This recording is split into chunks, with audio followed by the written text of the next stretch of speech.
Hello, everyone. Welcome to another edition of the series, of this series of interviews on the eve of the World Tourism Day. The DOPE is a trending B2B digital magazine for the travel space. Very interesting what they've done in the last 2 years, because one of those magazines that has really worked on the not only on the trends, not only at this to work towards the success stories as interviews from various industry stalwarts. It's also been recording and communicating to viewers about various trends that have become a part of our daily businesses where travel is concerned, bringing to you updates about countries and continents opening up, travel companies and their move towards the new normal. So one of the things in the series is, and one of the things that I love about what the DOPE has done is their focus on sustainability. And I've been working with them on some of the interviews that they've done on sustainability so far. So it's a great pleasure for me to be hosting this series of interviews with industry stalwarts, especially those promoting destinations on the eve of the World Tourism Day. And today we have with us Neliswa, all the way from South Africa. She is the hub head, and in a minute we'll know what that is the hub head of South African tourism, currently spearheading initiatives for the national tourism of South Africa in the Middle East, India, and also Southeast Asia. It gives me great pleasure to know that Neliswa has been the head for marketing, strategies, government relations, which is always a very tricky thing across the globe, I think, negotiations, sales, and also facilitating investments. And that's a very, very impressive portfolio, Neliswa, and welcome on board. Thank you very much, Shobha. This is such an amazing opportunity. As we welcome to this glorious, magnificent day, you talk about nature and you talk about sustainability, and I know your love and passion for it, which is also very amazing, is that today we're celebrating Heritage Day, which is a combination of culture, history, as well as our environment. So thank you. I couldn't have been in a better place and to start with the day. This is the best way to start the day today. Fantastic. I know, and I was quite impressed and quite excited to know that it is your National Heritage Day, because yes, like you rightly said, we forget that the nature, the wilderness, and the forest, and everything, and the biodiversity around us is a big part of our natural heritage. We generally we try to classify heritage into built things, but what is natural is also absolutely very naturally a big part of our heritage. And the South Africa tourism has, I think I've been to South Africa a few times, and for me, the way South Africa celebrates heritage, the way South Africa celebrates its environment, and the way it's put certain principles in practice where the tourism is concerned, not only to put policies in place, but also to encourage and to educate travelers who come to the subcontinent. And that for me is very, very special. So when we talk about lodges in South Africa, even in India, the way you conceptualize at the design phase, it completely resonates with the whole idea of sustainability and sustainability. So let's just dive right in and talk about your role as the hub head and what does it encompass. So when I joined SAT, which is the second time that I've joined it, and it's amazing how life changes. I am responsible for I've got the most amazing job. Firstly, one is to make sure that I get to understand what India and Indian stands for. I get to embrace what the Indian culture is, and to try and foster a relationship between South Africa and the Indian community, particularly from a travel perspective.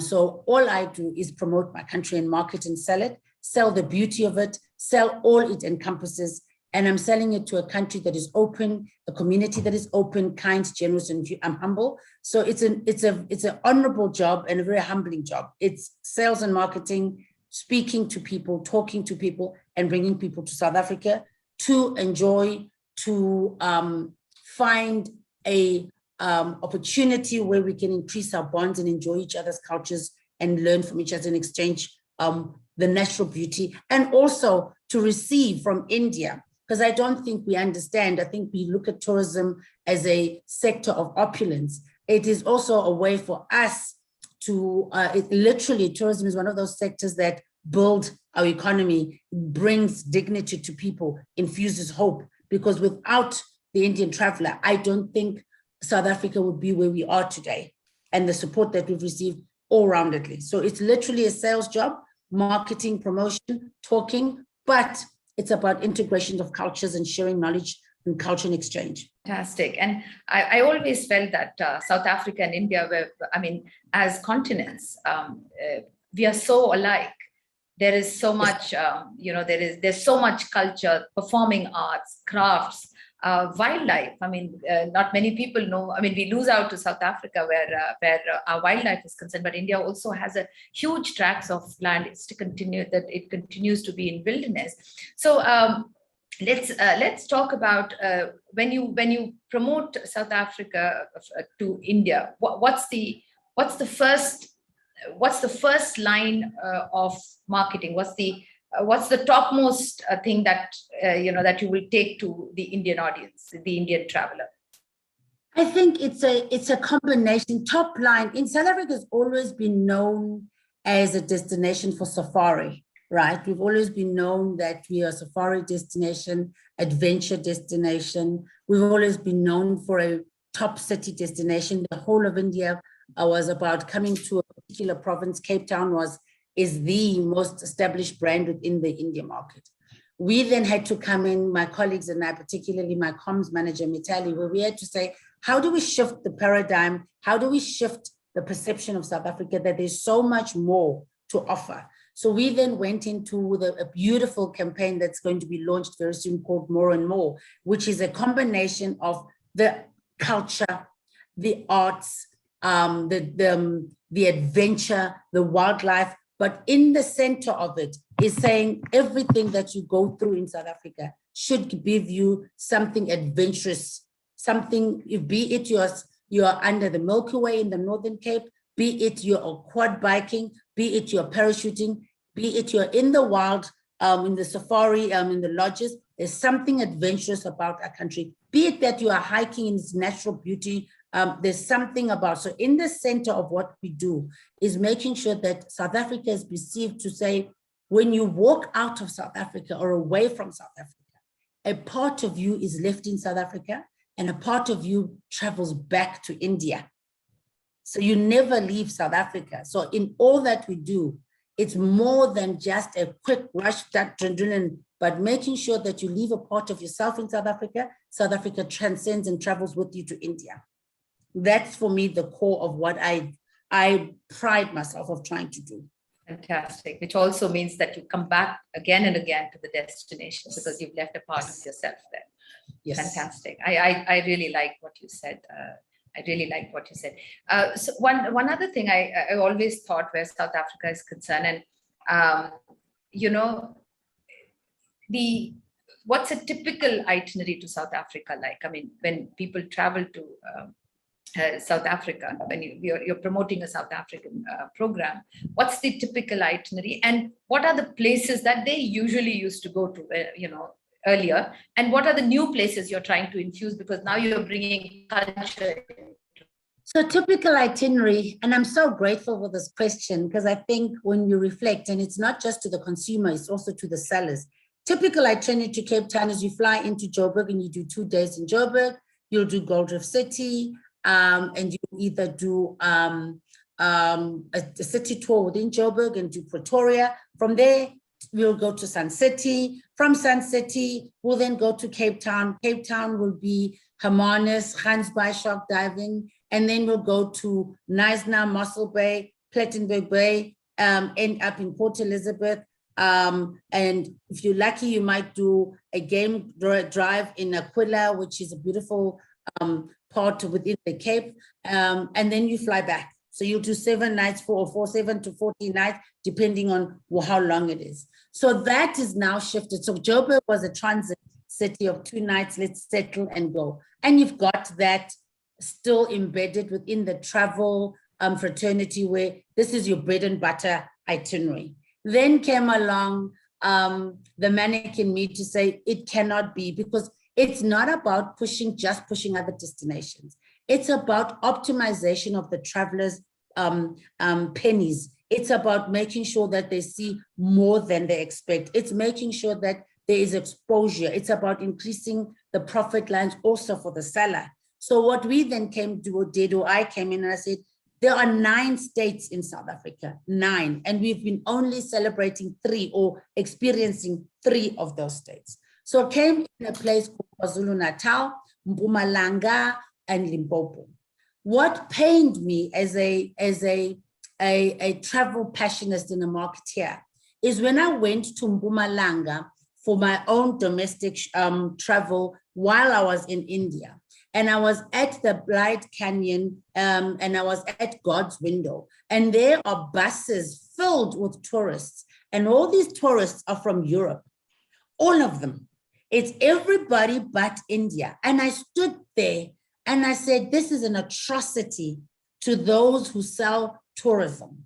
It cannot be that there's not an Indian traveler experiencing and enjoying and immersing themselves at God's Window. It's an atrocity that no one is at the Blythe Canyon. It's an atrocity that nobody is experiencing the best of Mpumalanga. Same happened, I went to KwaZulu-Natal. I go to Drakensberg, and there it is. Every single person that is traveling and is sitting there is from Europe except India. If I have a responsibility to change this, it is within me to change it. I then went on. Fortunately, the Indian travel industry had already identified and said, we are done with the bread and butter. We are looking for you. So we then started bringing in the state tourism boards. So now that is what has become palatable in the Indian travel industry and even the consumer is places like KwaZulu-Natal, Durban, Mpumalanga, Nelspruit, God's Window, Graskop, Blythe River Canyons, the 3 Rondavo. We had a fantastic hosting the other day for a niche market of bikers, and they went to Katlamba, the waterfalls, the Tugela waterfalls, beautiful natural springs. And this was the response we received from the Indian tour operators and even the Indian travelers. The question was, where has South Africa been? Where is the rest of the country? Why have we held back?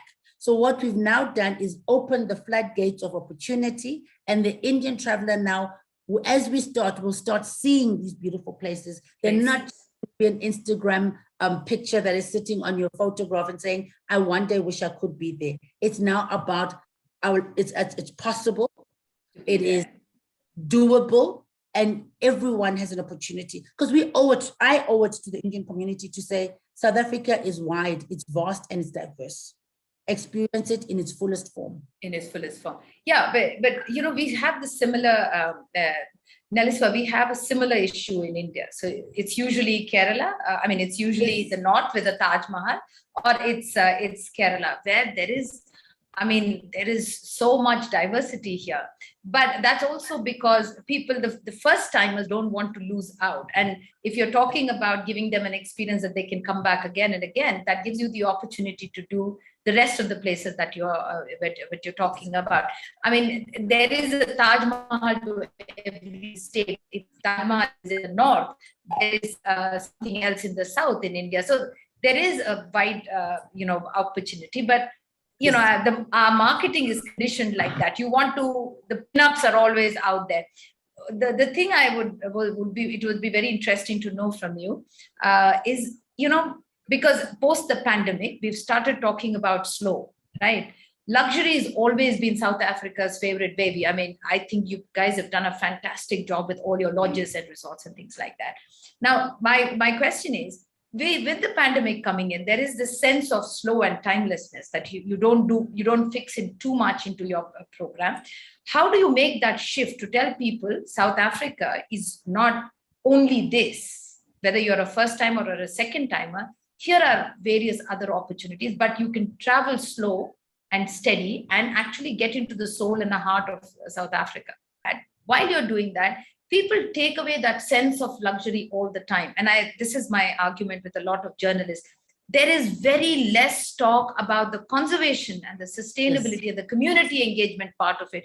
Community has always been that one Maasai walk or something like that, but I don't see that intense engagement that South Africa tourism has to promote tourism to its people being reflected in writings by journalists, reflected in narratives by tour operators. It doesn't exist for me. So, I mean, how do you think that it can be infused into your narrative now that you're actually going down into the soul of South Africa? So one of the first things that we've had to acknowledge is that knowledge is power. Absolutely. Don't educate. You're deconstructing and you're defeating. So we've had to go and educate. We've been on a very strong drive in the last 2 years because it's given us an opportunity. I think COVID has slowed down everybody. It slowed down ambitions. It slowed down inspirations. It slowed down, it made us review the world of opulence, the world of I want to be in a 5-star hotel when there's a community next door who's your neighbor even who doesn't have food. Is it justifiable as a traveler, sustainable for me to go and stay in a 7-star hotel, restaurant, knowing only that I'm spending an evening and a morning there? So there's been a whole lot of conscientizing from a consumer perspective, which is what COVID has done to us. It has also shook everything that we believe that is important to us. So that's from the social aspect. Then came in our efforts to say, this COVID pandemic, which is now I call the endemic, has given us an opportunity to slow down, pause, to revisit how do we sell, what do we sell, and what are we bringing to the table. And in a way, there's been a lot of loss of life in COVID, but there's also been a lot of gains.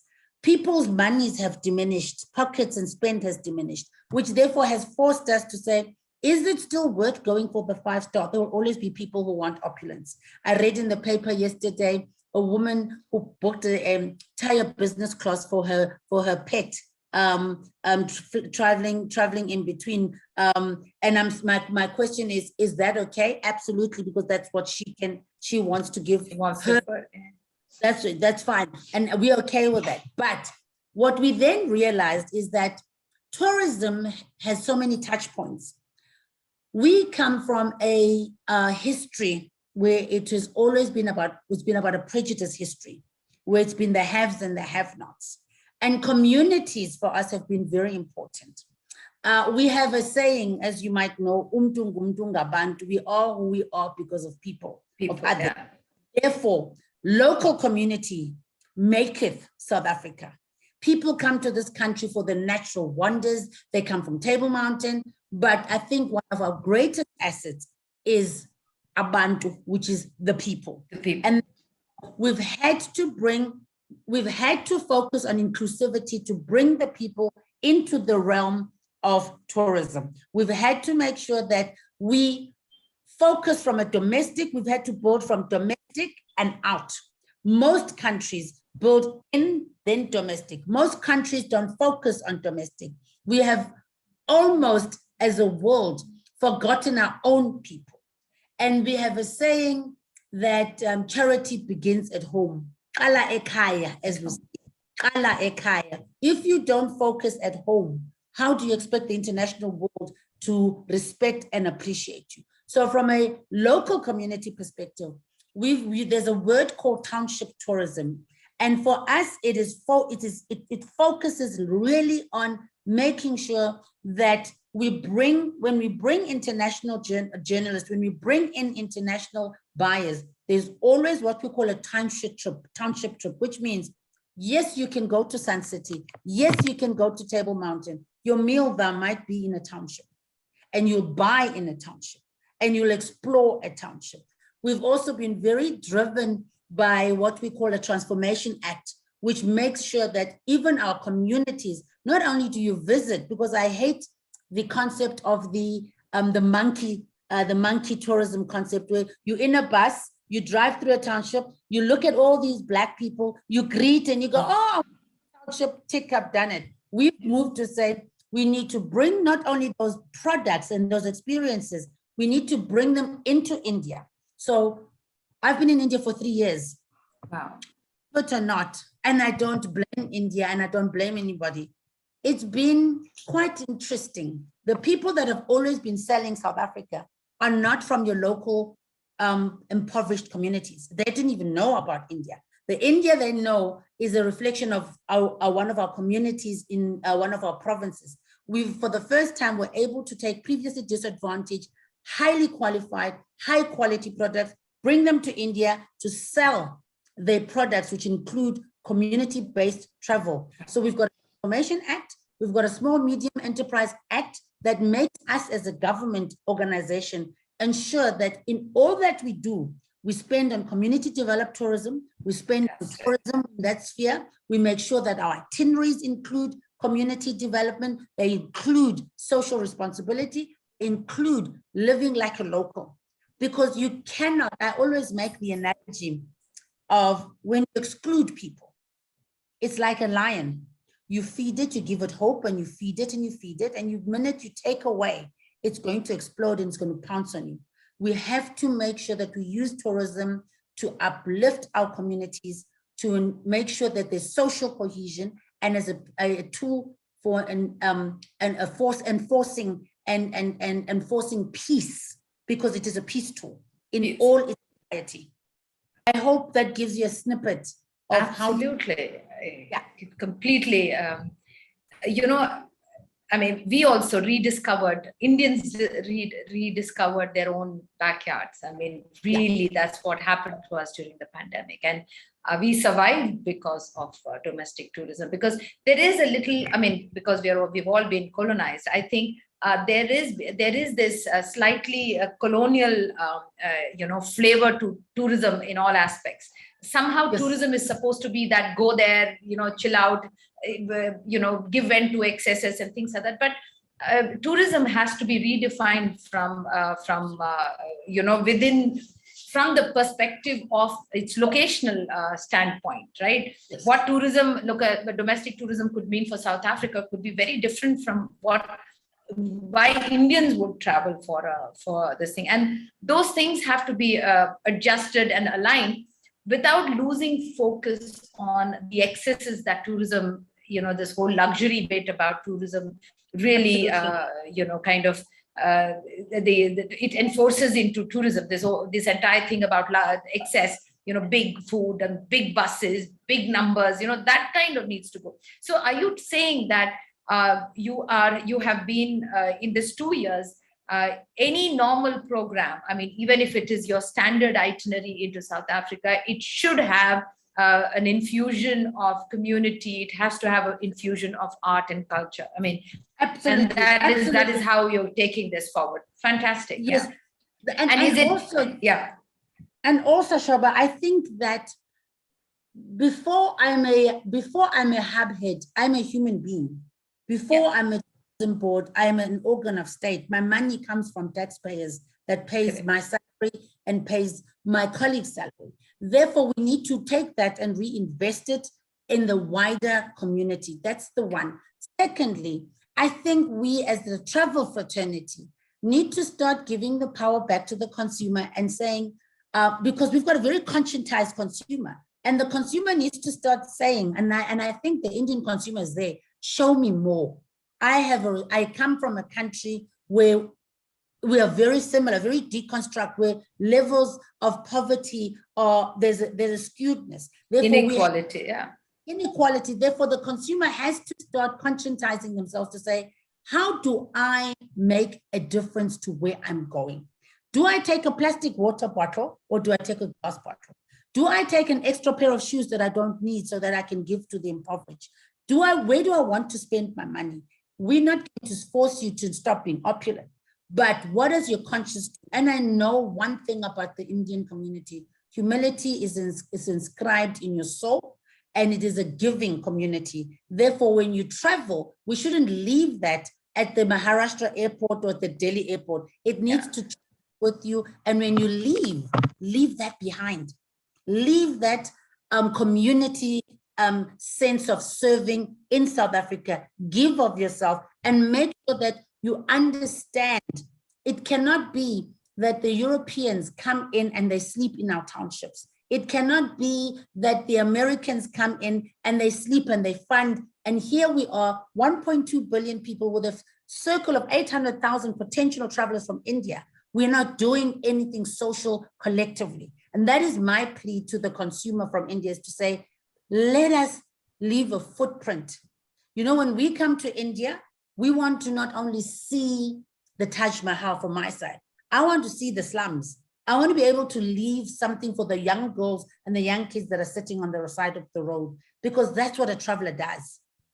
Yeah, it could also be as simple as insisting on those local flavors, insisting on consciously purchased things, not wanting to take away animal skins and things like that, being very conscious about these things, that these are invading into a country's wealth, which is not yours to take, right? And being cognizant of about the regulations. I mean, I think that also kind of adds into it. And I'm completely taken with this idea where you're saying that, tourism actually has to become a giving economy. Otherwise, it was always you come, you throw, you take away, you grab as much as you can, while everything that city or country or local town, village, it belongs first and foremost to the local community. The water belongs to them.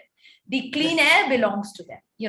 Everything. Absolutely. I mean, whatever is there all the elements belong to them in their pristine form. I mean, that is essential to know. And I think this training has to go along all the, it has to go along all the stakeholders. I mean, at your part, and that is when you will be able to transport and transform and, pass it on to the people who are promoting South Africa. Otherwise, they'll say, oh, luxury, South Africa. I mean, I've known friends of mine who promote South Africa. They love it. They love the country. But the thing is, they will not look at, they look only at one side of the country, but a country is, I mean, we are, even as human beings, we are everything. I mean, whether you like my nose or not, it's a part of me. So how can you just completely leave the thing aside? So I completely get that. And the second point that you mentioned is that not only that you look at the community, you also have to be very, very cognizant that you cannot mess the destination. I mean, you need to leave the destination in its pristine quality. And I think the way you are going about it, and the newer collectives that you're taking up, the newer initiatives that you're doing, I think kind of points out to that. I just want to know how this training is imparted down the line through all the stakeholders, so that whatever you are starting out in South Africa is conveyed in its entirety and it's in the right spirit to the traveler. I mean, like, I don't want to tell the traveler, please, I want you to travel because I want you to give money to South Africa. But how does this giving philosophy, through training, through engagement, how do we transform this into our narratives for marketing? Usually it is not there. So we have consumer engagements through some of our partners, which is fantastic. And we speak, and the world has changed. COVID has gone from reducing group travel to FIT. So our FITs, the millennials, who are very conscious. They're very conscious. They are very conscientized. They are very earth-friendly. They are very global. They read. They've got a very strong social affinity to environments. They need brands that are going to be conscious to what the environment means. It's they write their stories for us. So we do a lot of engagement with consumer, but from a trade perspective, I mean, the last 2 years has been webinar.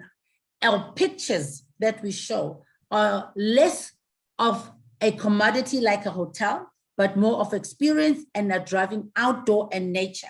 And the nature is, if you look at the Valley of 1,000 Hills, it's beautiful, it's green, it's clean environment. We have to show and train the tour operators to say, this is South Africa in its entirety. This is how you travel. This is the community. We bring in community products onto our platforms. They tell their stories, because sometimes you don't have to teach. You just need to share. seeing is believing, in my view. So we've been very instrumental and strategic in making sure that we bring the township communities, as well as our overall unknown, the jewels, and we call them the jewels of South Africa, to come and meet the Indian travel fraternity. The easy target audience is the consumer, because it's really shifted. 60 years old are not traveling as much because they are fearful, right? So your 30 to 45, 35 millennials, they are very conscious of the environment. They are very clear. So from our side, we heed to their messaging.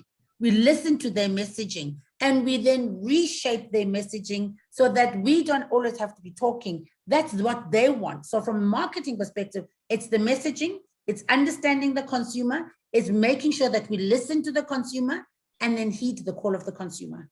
So we don't draft a message that says we think the Indians want. We say the Indians have said to us, the Indian community, the Indian traveler has said to us, we want outdoor, we want clean water, we want fresh lakes, we want to make sure that we are hiking. We then go and says, we've heard you, change the image, change the platform, make sure that you're changing the offering. And by doing so, they then take what we have changed, they create their stories.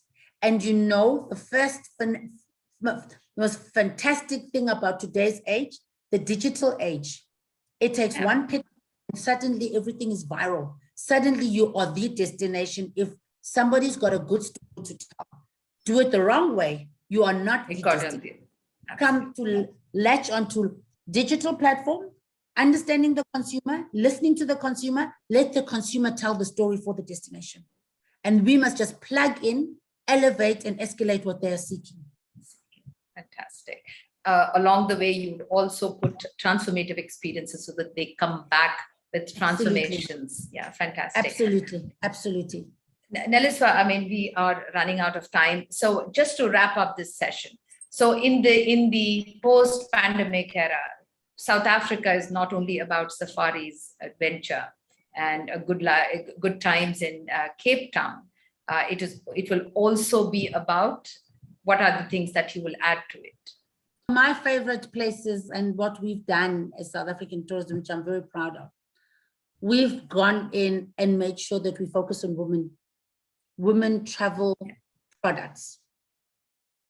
We say, Mfazi Mbogoto, woman is your cornerstone. Women know how to treat. So we've gone on a very strong drive to focus on women-driven products across the country. For example, I mean, what would be Eastern Cape, we have a rural tourism where we host people who live in the village. You live off from your garden, you plant, the food is planted, you go into your kraal, you pick the spinach, you pick the butternut, you make your own food. Fantastic for the gens who eat vegetarian food, for the vegetarian market and the gens. So it's also about culinary, it's about culture. Eastern Cape is a beautiful province to expose culture and to share culture. So is KwaZulu-Natal. So Eastern Cape for us is a big one because everybody stops in Port Elizabeth. Now you go into Port St. Francis, Port St. John's, Ulusikisiki, great natural waterfalls, unheard of, beautiful. It's the purity of South Africa. No high rises, no high-rise buildings, no, nothing fancy, beautiful, humble, humanity, and an epitome of where Mandela comes from and what he stood for. Then we've done a big drive on KwaZulu-Natal. Why?